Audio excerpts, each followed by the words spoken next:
Hi again, this is Mike. Welcome to the second portfolio piece review video.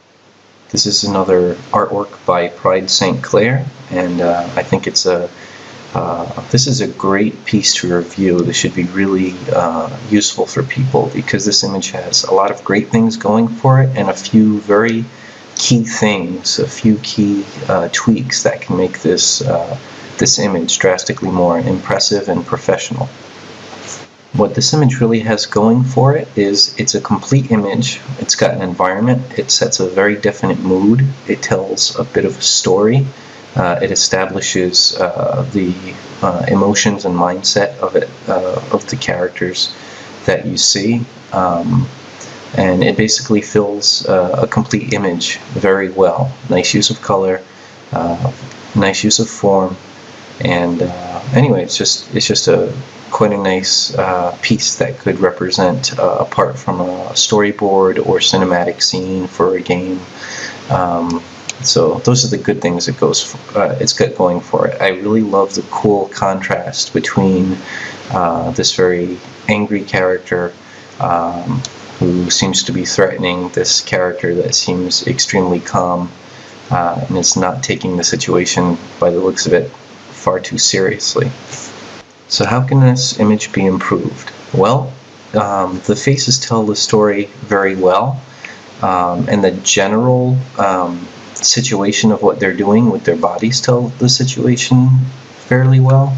But the really big issue, the real room for improvement here is the posture, and especially the posture of this angry character. And it's true for not only telling the story and conveying emotion, but also for general layout as well. So what I suggest for this image is to really get the entire body language and posture of this character to reinforce what he's doing. He's being aggressive. He's threatening this character. His body should not be so perfectly straight up and down. He should be leaning in aggressively, getting his body and especially his face closer. So I did some quick hacks. I don't have time to really make this pretty, but you can see just by leaning the body in, it looks a lot more alive. It makes things look less rigid and vertical. I don't know if you noticed, but this space right here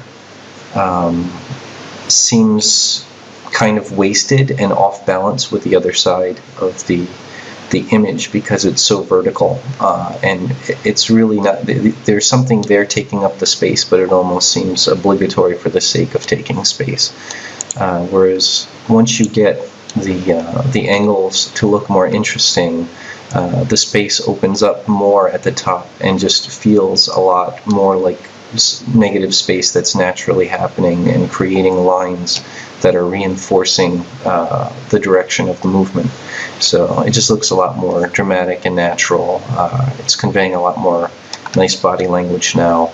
The next big step, obviously for contrast, he already had this cool thing going where this character is very cool and this character is very angry. So to help reinforce that, definitely keep this character very vertical. In fact, there's his arm there is out a little bit in a strange angle. So the arm right there in the original image was sort of halfway between reacting and not reacting. And if you're going to play with this contrast of this cool character being threatened by this angry character, I suggest keep his arm almost completely by his side so he looks very casual about the situation, and that opens up the space more in here to re-emphasize the verticality of his posture. He's not being persuaded very much at all by this character. So we've got the lean in looking a lot better. We've got this arm and body looking better. But there's still some things we can do to really draw attention to and emphasize exactly what's happening to reinforce this situation. And we can bring this character's arm up and make it bend a little tighter, and really, I don't have time to draw this, but really make this fist winding the fabric up. And do you see how I changed? Where's that layer? Do you see how I changed the stress lines and the fold lines in the fabric to all point and reinforce the direction of the pull of the fabric? And again, this isn't just more accurate, but the lines are all pointing to this center of attention, this pulling tension, and then to the gritting teeth and the face of this character. And then ideally the character's eyes will point directly to the calm face and the eyes of this character. So those are the really big things, is keep body language in mind. Make sure your figures are not stiff unless there's a very specific reason they're stiff, and especially if there's a lot going on emotionally, try to figure out how the body language and general posture of the body can reinforce that. Another part of this image that can improve quite drastically with some simple tweaks is the face of this character here. And I've seen this problem a lot in dealing with facial expressions with exposed teeth or open mouths, especially when the head is rotated back a bit. And that is that the artist can really start to lose their sense of the actual anatomy of the skull and what the face should be doing.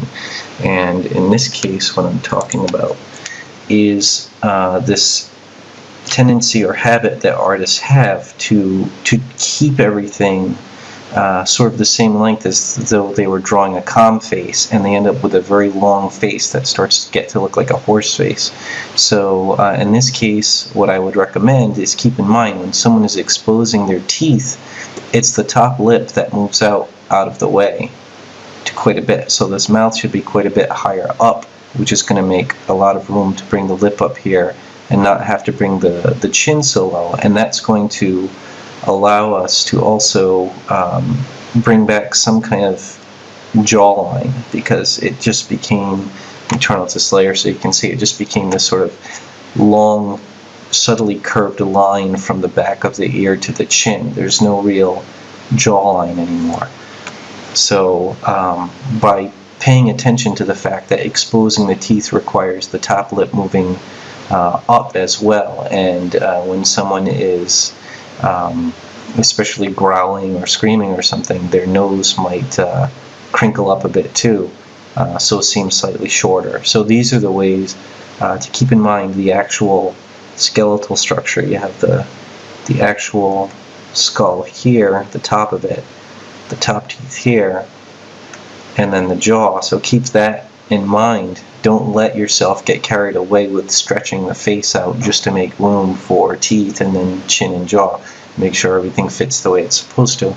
So here's a very quick tweak I did. And basically just raise the mouth up closer to the nose because it's the top lip lifting up that's exposing the teeth. Shorten the nose a tiny bit and gave it a little bit more of a jawline. But those are the basic things to keep in mind when you have to do some kind of extreme tooth-baring or mouth-opening expression on a face. So before I move on to the last important tip, I wanted to review what we've cut so far. So here's the before image, and then, oops, there we go. Here is the after, which you can see the body language. It's much more dramatic and much more true to the situation. It creates much more angles pointing to the focal point of interest over here, as does the changed crease lines in the fabric that's being pulled toward the fist. And now we have an even greater contrast between the angry character and the calm character. And we do have some improved anatomy here in the skull structure of the face. The face is no longer distorted from the facial expression. But next we're going to cover something very different about this image, but I need to prepare for it, so I'll be back in just a second or two.